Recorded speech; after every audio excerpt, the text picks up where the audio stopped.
Active. So എനിക്ക് പറയാനുള്ളതെന്ന് വെച്ച് കഴിഞ്ഞാൽ, ഞാൻ എൻ്റെ അമ്മ ഉടമ്പടി എടുത്ത് കൃത്യം 3 മാസം കഴിയുമ്പോഴാണ് ഞാൻ ഉടമ്പടിയിലേക്ക് വരുന്നത്. ആദ്യം അമ്മ വരുന്ന സമയത്ത് ഞങ്ങൾ ഫാമിലി ആയിട്ട് വന്നു.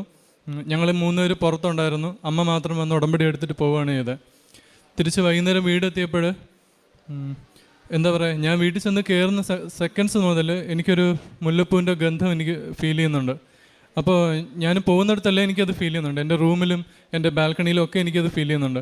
അപ്പോൾ ഞാൻ താഴെ വന്നിട്ട് ഞാൻ എൻ്റെ അമ്മയോട് ചോദിച്ചു, അമ്മയ്ക്കിത് ഫീൽ ചെയ്യുന്നുണ്ടോ? അമ്മയ്ക്കിത് ഫീൽ ചെയ്യുന്നുണ്ടോ? ഇല്ല. അപ്പോൾ അമ്മയ്ക്കത് ഫീൽ ചെയ്യുന്നില്ല, അനിയത്തിക്കില്ല, പപ്പയ്ക്കില്ല, എൻ്റെ വീട്ടിൽ ആർക്കും ഇത് ഫീൽ ചെയ്യുന്നില്ല. അപ്പോൾ എനിക്ക് മാത്രമാണ് ഈ സെൻസേഷൻ വരുന്നത്. രാത്രി ഉറങ്ങുന്നവരെ എനിക്ക് ഈ ഫീലിംഗ് ഉണ്ട്. അപ്പോൾ എൻ്റെ ജീവിതത്തിൽ ഞാൻ സ്ഥിരമായിട്ട് ഫോളോ ചെയ്യുന്ന ഒരു കാര്യമാണ്, രാത്രി ഉറങ്ങുന്നതിന് തൊട്ട് മുമ്പ് ആ ദിവസം നടന്ന കാര്യങ്ങളെല്ലാം റിക്കളക്ട് ചെയ്യാറുണ്ട്. അപ്പോൾ ഞാൻ അന്നത്തെ ദിവസം എൻ്റെ ചിന്ത ഇതായിരുന്നു, എന്തുകൊണ്ട് എനിക്ക് മാത്രം ഈ സെൻസേഷൻ വന്നു, എൻ്റെ വീട്ടിൽ ആർക്കും വന്നിട്ടില്ല. അപ്പോൾ അമ്മ മാതാവിൻ്റെ പ്രസൻസ് മിക്കവാറും പേർക്ക് അറിയിക്കുന്നത് മുല്ലപ്പൂവിൻ്റെ ഗന്ധത്തിലൂടെയാണ് എന്നൊക്കെ ഞാൻ പറഞ്ഞു കേട്ടിട്ടുണ്ട്. അപ്പോൾ എനിക്ക് പെട്ടെന്ന് അത് ഓർമ്മ വന്നു. അന്ന് രാത്രി ഉറങ്ങുമ്പോഴും മൊത്തം എനിക്ക് ഉറക്കം വന്നില്ല. എൻ്റെ ഉറക്കത്തിൽ മൊത്തം, എൻ്റെ ഓർമ്മയിൽ മൊത്തം ഇതായിരുന്നു, എന്തുകൊണ്ട് എനിക്ക് മാത്രം ഇത് തന്നു. അപ്പോൾ എൻ്റെ മനസ്സിൽ ഒരു തോന്നലൊന്നു, ഞാനും ഉടമ്പടി എടുക്കേണ്ട ആളാണ്, ഒരുപക്ഷെ അമ്മ എന്നെ വിളിക്കുന്നതുകൊണ്ടാവാം ഈ സെൻസേഷൻ എനിക്ക് മാത്രം തന്നത്. അപ്പോൾ ഏറ്റവും ചുരുങ്ങിയ കാലയളവിൽ എൻ്റെ അമ്മ തൊട്ടടുത്ത തവണ ഉടമ്പടി പുതുക്കാൻ വരുന്ന ടൈമിൽ ഞാനും വന്നു, ഞാനും ഉടമ്പടിയിലായി. എൻ്റെ ഡിഗ്രിയുടെ 5 സെമസ്റ്റർ, ഞാൻ ഡിഗ്രി ഫോറൻസിക് സയൻസാണ് പഠിച്ചത്. 5 സെമസ്റ്റർ വരെ വളരെ സ്മാർട്ടായിട്ട് പഠിച്ചു, നല്ല മാർക്കോടുകൂടി പാസ്സായിരുന്ന ഒരാളാണ്. എവിടെയാണ് എനിക്ക് പഠിച്ചതെന്ന് എനിക്ക് ഇന്ന് വരെ എനിക്ക് അതിനുള്ള ഉത്തരം കിട്ടിയിട്ടില്ല. പക്ഷേ ഫൈനൽ സെമസ്റ്ററിൻ്റെ എക്സാം എഴുതി വീട്ടിൽ വന്ന് റിസൾട്ടിന് വേണ്ടി വെയിറ്റ് ചെയ്തിരിക്കുന്നു. ഒരു സബ്ജക്റ്റ് പോയി.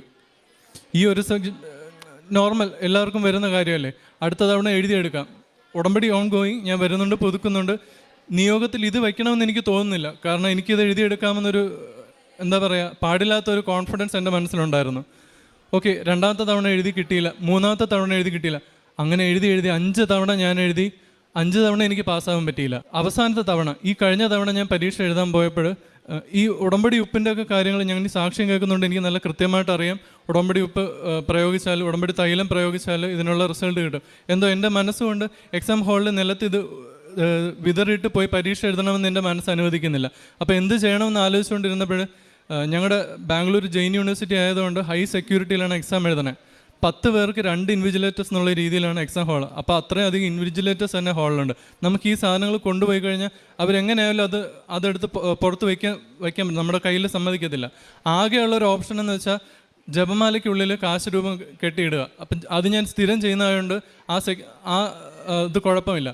2ാമത്തെ കാര്യം, ഉപ്പ് എങ്ങനെ സേഫായിട്ട് അതിനകത്ത് എത്തിക്കാമെന്നുള്ള ആലോചിക്കുമ്പോഴാണ് കുടിക്കാനുള്ള വെള്ളം അലൗഡാണ്. കുടിക്കാനുള്ള വെള്ളത്തിൽ ഞാൻ വിശ്വാസ പ്രമാണം പറഞ്ഞ് ഉടമ്പടി ഉപ്പ് കലക്കിയിട്ട് എക്സാം ഹാളിൽ കൊണ്ടുപോയി പരീക്ഷ എഴുതി. എൻ്റെ ജീവിതത്തിൽ ആദ്യമായിട്ട് ഇത്രയും സ്മാർട്ടായിട്ടുള്ള പരീക്ഷ എഴുതാൻ പറ്റി. എൻ്റെ കൺമുമ്പിലുള്ള ചോദ്യങ്ങൾക്കുള്ള ഉത്തരം എൻ്റെ ചെവിയിൽ എനിക്ക് കേൾക്കാവുന്ന വിധത്തിൽ ലൗഡായിട്ട് എനിക്ക് പറഞ്ഞു തന്നുകൊണ്ടിരുന്നു. It's a female voice. ഒരു ഫീമെയിൽ വോയിസിൽ ആ ഉത്തരങ്ങൾ എനിക്ക് കേൾക്കാവുന്ന വിധത്തിലായിരുന്നു. ഇപ്പം ഞാൻ പാസ്സായി. ഇന്ന് റിസൾട്ട് വന്നിട്ട് 3ാമത്തെ ദിവസമാണ്.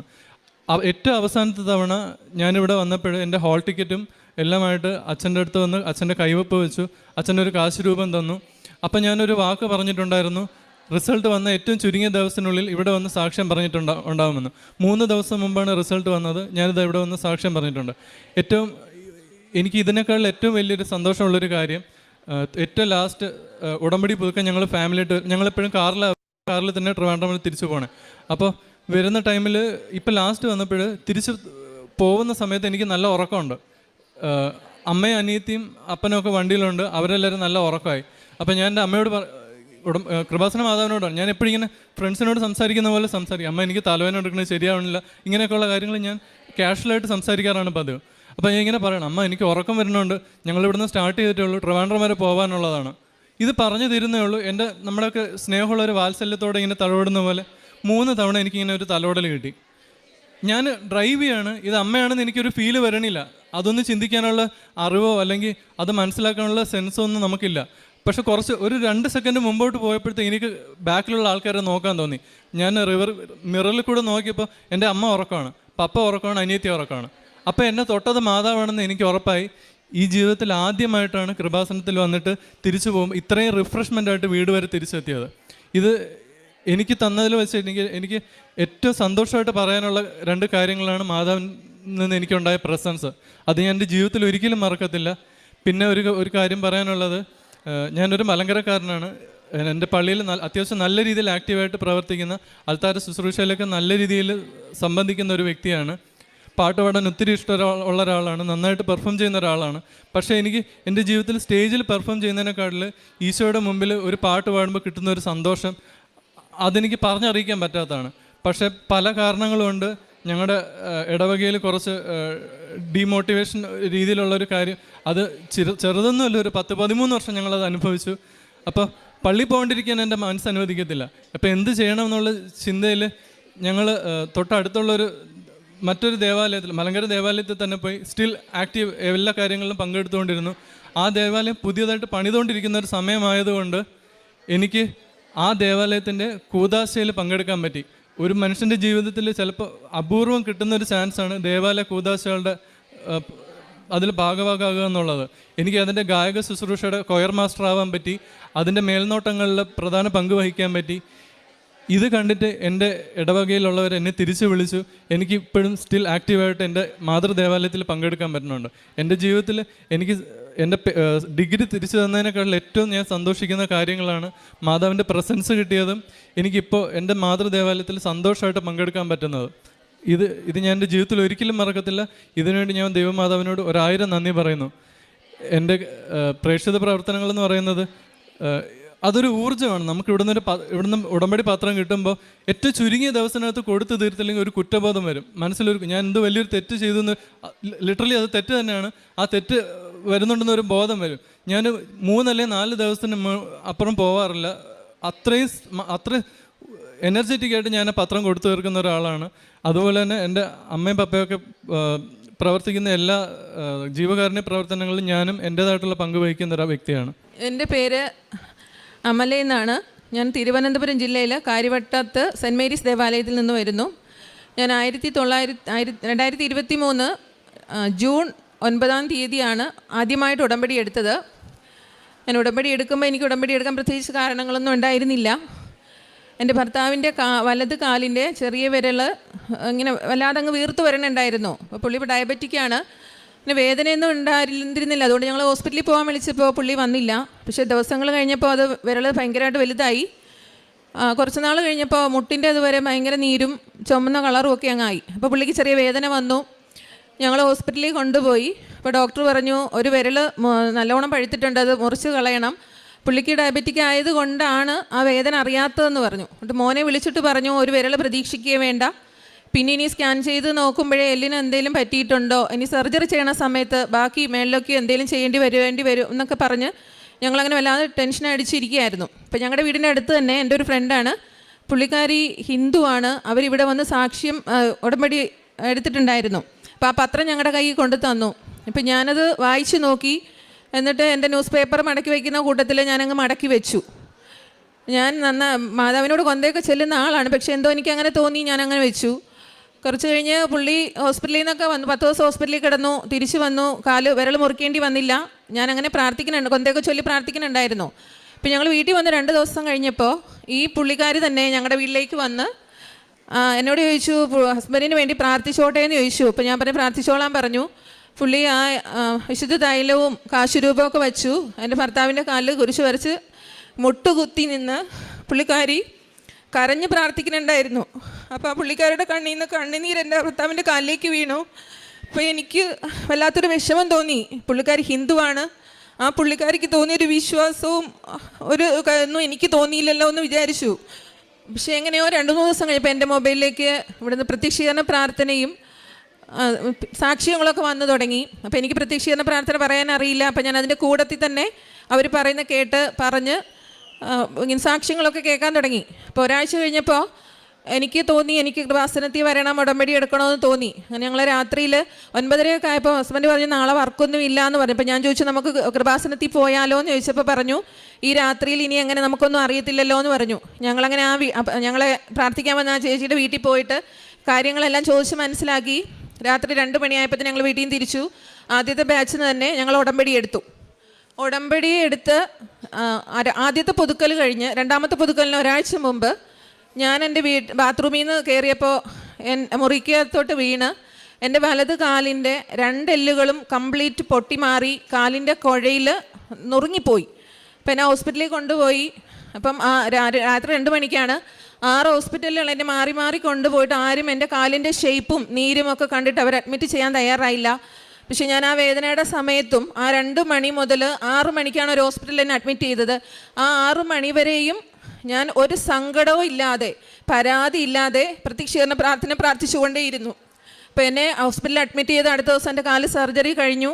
2 സ്റ്റീലിട്ടു, 1 പ്ലേറ്റും ഇട്ടു. ഭയങ്കര വേദന. ഇപ്പോൾ സർജറി കഴിഞ്ഞ് എന്നെ ICUലേക്ക് കൊണ്ടുവരുമ്പോൾ തന്നെ എൻ്റെ മുട്ടിൽ നിന്ന് ഭയങ്കരമായിട്ട് ബ്ലീഡ് ചെയ്യുന്നുണ്ടായിരുന്നു. അപ്പോൾ നേഴ്സുമാർ പറഞ്ഞു, ഡോക്ടർ വന്ന് നോക്കി എനിക്ക് ഇഞ്ചക്ഷനൊക്കെ തന്നെങ്കിലും ആ ബ്ലീഡിങ് എങ്ങനെ കുറഞ്ഞിട്ടേ ഉണ്ടായിരുന്നില്ല. കാല് ഇൻഫെക്ഷനായി. അപ്പോൾ ഞാൻ ഈ കാശുരൂപം പിടിച്ച് പ്രാർത്ഥിക്കുന്നുണ്ടായിരുന്നു. വേദന സഹിക്കാൻ വയ്യാതാകുമ്പോൾ എനിക്ക് എണീക്കാൻ വയ്യാത്തത് കൊണ്ട് മോളെ കൊണ്ട് ഉടമ്പടി തൈലം ചെയ്ത് പ്രാർത്ഥിക്കുന്നുണ്ടായിരുന്നു. അപ്പോൾ കാല് ഇൻഫെക്ഷൻ ആയപ്പോൾ ടെസ്റ്റിന് അയച്ചപ്പോൾ ഞാൻ ഈ കാശുരൂപം വെച്ച് അവിടെ കിടന്ന് കരഞ്ഞ് പ്രാർത്ഥിച്ചമ്മേ എനിക്കൊരു ഇൻഫെക്ഷൻ ഉണ്ടാവരുത്, കാരണം ഓൾറെഡി എൻ്റെ ശരീരത്തിൽ നേരത്തെ 8 സർജറി കഴിഞ്ഞിട്ടുള്ളതാണ്. അപ്പോൾ ഇനി ഒരു സർജറിക്കും കൂടി എനിക്ക് പറ്റത്തില്ല. എനിക്ക് അങ്ങനെ റിസൾട്ട് വന്നപ്പോൾ അതിന് വലിയ കുഴപ്പമൊന്നുമില്ല. അങ്ങനെ 10 ദിവസമായപ്പോൾ എന്നെ ഡിസ്ചാർജ് ചെയ്തു. വീട്ടിൽ വന്ന് ഒന്നട വീട്ട് ഹോസ്പിറ്റലിൽ പോകണം. അപ്പോൾ എൻ്റെ കോട്ടൺ പാഡ് 4 എണ്ണമാണ് എൻ്റെ മുട്ടിൽ വെച്ച് കെട്ടിത്തരുന്നത്. പക്ഷേ എന്നാലും വീട്ടിൽ വരും, അരമണിക്കൂർ കൊണ്ട് വീട്ടിലെത്തും. പക്ഷേ എൻ്റെ മുട്ടിൽ നിന്ന് ഇങ്ങനെ ബ്ലഡ് വന്നുകൊണ്ടേയിരുന്നു. അങ്ങനെ 1.5 മാസമായി. എക്സ്റേ എടുത്തപ്പോൾ എൻ്റെ കാലിന് ഒരല്പം പോലും ഊറി പിടിച്ചിട്ടുണ്ടായിരുന്നില്ല. അപ്പോൾ ഡോക്ടർ പറഞ്ഞു 15 ദിവസം കൂടെ നോക്കിയിട്ട് അതിങ്ങനെ എല്ലാം ഊറി പിടിച്ചിട്ടില്ല എങ്കിൽ എൻ്റെ ഇടുപ്പിൽ നിന്ന് വെട്ടിയെടുത്ത് വയ്ക്കണമെന്ന് പറഞ്ഞു. സർജറി മേജർ സർജറിയാണ്. അപ്പോൾ 2 എണ്ണം ചെയ്യണം, ഇടുപ്പിലും ചെയ്യണം, മുട്ടിലും ചെയ്യണം. അപ്പോൾ കുറേ നാളത്തേക്ക് നടക്കാനൊന്നും പറ്റില്ല. പിന്നെ എത്ര കാലം എടുക്കുമെന്ന് അറിയില്ല, ഞാൻ ഡയബറ്റിക്കാണ്. അപ്പോൾ വീട്ടിൽ വന്ന് 15 ദിവസം കഴിഞ്ഞ് ഡോക്ടറെ കാണിക്കാൻ പറഞ്ഞു. ഞാൻ എല്ലാ ദിവസവും ഉടമ്പടി തൈലവും വെച്ച് കുരിശ് വരച്ച് കാശുരൂപ എൻ്റെ ഈ മുട്ടിൽ വെച്ച് ഞാൻ ശക്തമായിട്ട് പ്രാർത്ഥിച്ചുകൊണ്ടേയിരുന്നു. 15 ദിവസം കഴിഞ്ഞപ്പോൾ ഡോക്ടറെ കാണാൻ ഞാൻ പോയില്ല. 25 ദിവസം കഴിഞ്ഞ് ഞാൻ പോയപ്പോൾ ഡോക്ടർ വീണ്ടും എക്സ്റേ എടുത്ത് നോക്കിയപ്പം അത് ഒരറ്റം ഇങ്ങനെ ചെറുകെ ഊറി പിടിച്ചിട്ടുണ്ട്. അപ്പോൾ ഡോക്ടർ പറഞ്ഞു ഇനി സർജറി വേണ്ട, ക്രമേണ അങ്ങ് ശരിയാക്കിക്കോളും. പിന്നെ ഇത് എന്ത് അത്ഭുതമാണ് പ്രവർത്തിച്ചതെന്ന് ചോദിച്ചു. അപ്പോൾ ഞാൻ പറഞ്ഞു ഞാനിങ്ങനെ പ്രാർത്ഥിച്ചിട്ടാണ്, അല്ലാതെ സർജറി. ഇപ്പോൾ ഞാൻ ഡയബറ്റിക് ആയതുകൊണ്ട് ഞാനൊരു സർജറി പ്രതീക്ഷിച്ചു. അപ്പോൾ ഇനി ഒത്തിരി വലിയൊരു സർജറി, 2 മേജർ സർജറി ഒരു കാലി ചെയ്യേണ്ടി വരുമെന്ന് വിചാരിച്ചു എന്ന് പറഞ്ഞു. അങ്ങനെ ഞാൻ വീട്ടിൽ വന്ന് ആൻറ്റിബയോട്ടിക്സ് പിന്നെയും കഴിച്ചുകൊണ്ട് തന്നെ ഇരുന്നു. ഈ ആൻറ്റിബയോട്ടിക്സ് കഴിച്ചുകൊണ്ടിരിക്കുമ്പം എനിക്ക് ഭയങ്കരമായിട്ട് തലച്ചുറ്റലായി. ഈ ഇൻഫെക്ഷൻ ആയതുകൊണ്ട് ഒരാഴ്ച കൂടുമ്പോൾ ഇങ്ങനെ ആൻറ്റിബയോട്ടിക്സ് മാറ്റി മാറ്റി തന്നുകൊണ്ടേയിരുന്നു. അപ്പോൾ ഭയങ്കര തലച്ചുറ്റലായപ്പോൾ ഞാൻ ഹസ്ബൻഡിനെ കൊടുത്തിട്ട് പറഞ്ഞു ഈ ഗുളിക എനിക്ക് പറ്റില്ല, കൊണ്ടുവന്ന് കൊടുത്ത് മാറി മേടിക്കാൻ പറഞ്ഞു. പക്ഷേ പുള്ളി അങ്ങോട്ട് പോയ പുറകെ ഞാൻ ഈ കാശുരൂപം എടുത്ത് പറഞ്ഞപ്പോൾ ഇനി ഈ ഗുളിക കഴിക്കാൻ എനിക്ക് ശക്തിയില്ല, കാരണം ഞാൻ മെലിഞ്ഞ ഒരു പരുവായി, എനിക്ക് ഭക്ഷണം കഴിക്കാൻ പറ്റുന്നില്ല, എണീറ്റിരിക്കാൻ പറ്റുന്നില്ല, അതുകൊണ്ട് എനിക്കിനി ഗുളിക കഴിക്കാൻ പറ്റില്ല എന്ന് പറഞ്ഞു. അപ്പോൾ ഡോക്ടർ ഇനി എൻ്റെ അടുത്ത് ഗുളിക ഈ ആൻറ്റിബയോട്ടിക്സ് വേണ്ടാന്ന് പറയണമെന്ന് ഞാൻ കരഞ്ഞ് പ്രാർത്ഥിച്ചുകൊണ്ടേയിരുന്നു. അപ്പോൾ എനിക്ക് തലച്ചുറ്റലായതുകൊണ്ട് തന്നെ എണീക്കാൻ പറ്റില്ല. മോളോട് ഞാൻ പറഞ്ഞു എനിക്കൊന്ന് ബാത്റൂമിൽ പോകണമെന്ന് എന്നെ എണീപ്പിച്ച് നിർത്തിയപ്പോൾ എൻ്റെ മുട്ടിൽ നിന്ന് ഏതാണ്ട് സാധനം താട്ടങ്ങ് വീണു. അപ്പോൾ ഞാൻ കൊച്ചിനോട് പറഞ്ഞു എന്താണെന്ന് നോക്കാൻ പറഞ്ഞു. അപ്പോൾ പറഞ്ഞു അമ്മയുടെ കാലിൽ കെട്ടിയിരുന്ന കെട്ടാണ് താഴേക്ക് വീണതെന്ന് പറഞ്ഞു. അപ്പോൾ ഈ 2 മാസമായിട്ടും എൻ്റെ ഒരു സ്റ്റിച്ചുകൾ പോലും എടുത്തിട്ടുണ്ടായിരുന്നില്ല, അത് മുറിവ് കരിയാത്തത് കൊണ്ട്. പക്ഷെ നോക്കിയപ്പം എൻ്റെ മുട്ടിൻ്റെ നല്ല പോലെ മുറിവ് കരിഞ്ഞ് രക്തത്തിൻ്റെ ഒരു കണിക പോലും ഉണ്ടായിരുന്നില്ല. മോള് പറഞ്ഞു വേറൊരു കോട്ടൺ വെച്ച് കെട്ടിത്തരാമെന്ന് പറഞ്ഞു. അവൾ വേറൊരു കോട്ടൺ എടുത്തിൻ്റെ കാലിലേക്ക് വെച്ച് കെട്ടി. പക്ഷേ പിന്നീട് എൻ്റെ മുട്ടിൽ നിന്ന് ബ്ലഡ് വന്നതുമില്ല. പിന്നെ പോയപ്പോൾ എൻ്റെ സ്റ്റിച്ചുകളെല്ലാം എടുക്കുകയും ചെയ്തു.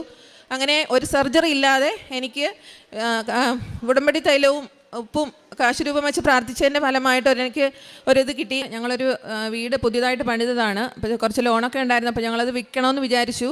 നല്ലൊരു വീടാണ്, റോഡ് സൈഡിലാണ്, നല്ല ഭംഗിയുള്ള പുതിയ നല്ലൊരു വീട്. വീട് വിൽക്കാനിട്ടു. എല്ലാവരും വന്ന് നോക്കുമ്പോൾ എല്ലാവർക്കും വീട് ഇഷ്ടമായി. ഇപ്പോൾ ഞങ്ങളോട് പറയും ഭാര്യയെ കാണിക്കട്ടെ, അല്ലെങ്കിൽ അമ്മയെ പപ്പയൊന്നും കൊണ്ട് കാണിക്കട്ടെ, ഞങ്ങൾക്ക് വീട് ഇഷ്ടമായി എന്ന് പറഞ്ഞിട്ട് പോകും. പിന്നെ അവർ വരത്തില്ല. അപ്പോൾ എല്ലാവരും പറഞ്ഞു 7 വർഷമായി ഞങ്ങൾ ഈ വീട് വിൽക്കാനിട്ടിട്ട്. ഇപ്പോൾ ഞങ്ങളുടെ അടുത്തൊക്കെ ഉള്ളവർ പറഞ്ഞു അത് നിങ്ങൾ താമസിക്കുന്നത് കൊണ്ടാണ് ഒരു പാർട്ടി വന്ന് വാങ്ങിക്കാത്തത്, നിങ്ങളൊന്ന് മാറി താമസിച്ച് നോക്കൂ എന്ന് പറഞ്ഞു. അപ്പോൾ ഞങ്ങൾ തൊട്ടടുത്ത് തന്നെ വേറൊരു വീട് വാടകയ്ക്ക് എടുത്തു. ഞങ്ങളങ്ങോട്ടങ്ങ് താമസം മാറി. എന്നിട്ട് വീട് നല്ലപോലെ ഒന്നുകൂടി ഒന്ന് വൃത്തിയാക്കിയിട്ടു. പക്ഷേ 1 കൊല്ലം ഞങ്ങൾ മാറി താമസിച്ചിട്ടും ഇതേ തന്നെയാണ്, ആൾക്കാർ വരുന്നു, പക്ഷേ ആരും ഒന്നും കച്ചവടമൊന്നും ആകുന്നില്ല. അപ്പോൾ ഞങ്ങൾക്ക് സങ്കടം തോന്നി, കാരണം 1 കൊല്ലം കൊണ്ട് വാടക വീട്ടിൽ താമസിക്കുന്നു, തൊട്ടടുത്ത് തന്നെ ഇത്രയും നല്ലൊരു വീട് കിടക്കുമ്പോൾ വിഷമം തോന്നി.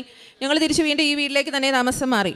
പക്ഷേ ഇവിടെ വന്ന് ഉടമ്പടി എടുത്ത് പോയി കുറച്ച് ദിവസം കഴിഞ്ഞപ്പോൾ ഞാൻ ആ ഉപ്പ് വൈകുന്നേരത്ത് വിശ്വാസ പ്രമാണം ചൊല്ലി ഞങ്ങളുടെ വീടിൻ്റെ 4 മൂലയ്ക്കും ആരും ചവിട്ടാത്ത സ്ഥലത്ത് ഞാൻ ഇട്ട് പ്രാർത്ഥിച്ചുകൊണ്ടേയിരുന്നു.